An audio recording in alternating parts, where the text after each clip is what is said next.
Et si l'histoire de l'Iran était bien plus qu'une simple succession de guerres et de révolutions?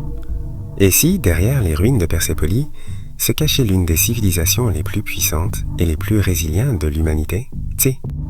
Comment un peuple né sur un plateau aride a-t-il pu bâtir le plus vaste empire de son époque? Et pourquoi cette nation pourtant brillante a-t-elle traversé invasion, domination et révolution, pour renaître encore et encore et encore et encore? Dans cette vidéo, nous allons parcourir plus de 5000 ans d'histoire iranienne, des premiers villages néolithiques jusqu'à la République islamique actuelle. Un voyage long, intense et fascinant. Tout commence il y a environ 7000 ans, sur le plateau iranien, à Nekovo. Dans ces terres mêlant montagnes arides et plaines fertiles, les premières communautés humaines s'installent. Elles apprennent à cultiver la terre, à domestiquer les animaux et à façonner l'argile. Parmi ces sociétés, les Élamites se distinguent particulièrement. Installés dans le sud-ouest, dans la région du Khuzistan, ils développent une des premières formes d'écriture, le proto-élamite, et construisent des cités comme Suse, qui devient un centre majeur du Proche-Orient antique. Allez, des peuples indo-européens migrent progressivement vers le plateau. Parmi eux, les Mèdes et les Perses. Ce sont des tribus semi-nomades, attachées à leur tradition, qui vivent longtemps sous la domination de puissances étrangères, comme l'Empire assyrien. Vers 625 avant notre ère, les Mèdes s'allient aux Babyloniens et détruisent Ninive.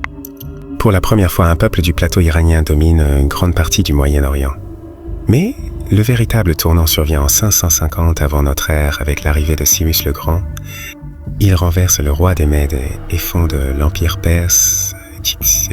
En moins de 20 ans, il conquiert Babylone, libère les peuples soumis et établit le premier grand empire multiethnique de l'histoire. Contrairement à ses contemporains, Cyrus respecte les cultures, les religions et les langues des peuples conquis. Son célèbre cylindre est souvent considéré comme une des premières déclarations des droits de l'homme. Ses successeurs, Cambyse et Darius le Grand, étendent encore cet empire. Darius organise le territoire en satrapie, construit la route royale longue de plus de 2700 km et lance, et la construction de Persépolis.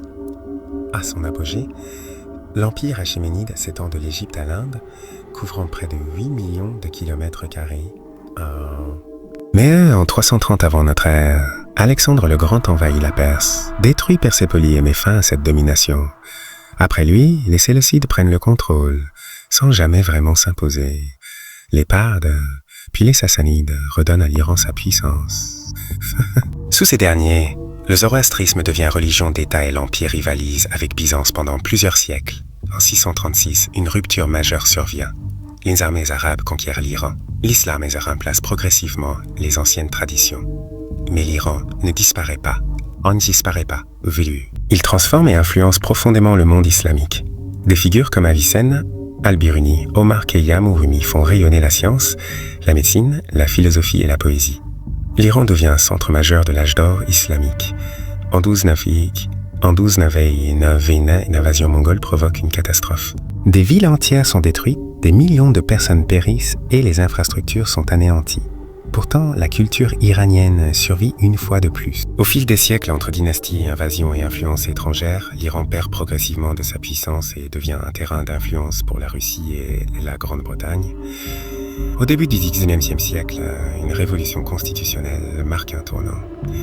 Le peuple réclame des droits, un parlement et une modernisation du pays. En 1925, Reza Shah prend le pouvoir et lance une modernisation rapide et autoritaire. Son fils lui succède en 1941. One veut voir de fort. Mais en 1953, un coup d'État soutenu par les États-Unis et le Royaume-Uni renverse le premier ministre Mossadegh après la nationalisation du pétrole. Cet événement marque profondément la mémoire collective iranienne. En 1979, la révolution islamique renverse le Shah, le Shah au Shah. L'ayatollah Khomeini instaure la République islamique. Peu après, l'Iran entre en guerre contre l'Irak. Ce conflit dure 8 ans et fait des centaines de milliers de morts. Et depuis aussi entre réforme et conservatisme, les sanctions économiques pèsent lourdement sur la population, tandis que la société iranienne reste dynamique et en quête de changement. En 2022, des mouvements de protestation éclatent. Le slogan infâme « Vie, liberté » devient un symbole international après la mort de Mahsa Amini.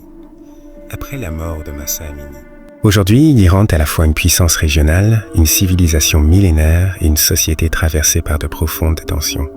Entre héritage historique et défis contemporains, son histoire continue de s'écrire chaque jour. Et la véritable question reste ouverte. Que réserve l'avenir à l'Iran? Si cette vidéo vous a intéressé, vous pouvez laisser un like, vous abonner et partager votre avis en commentaire.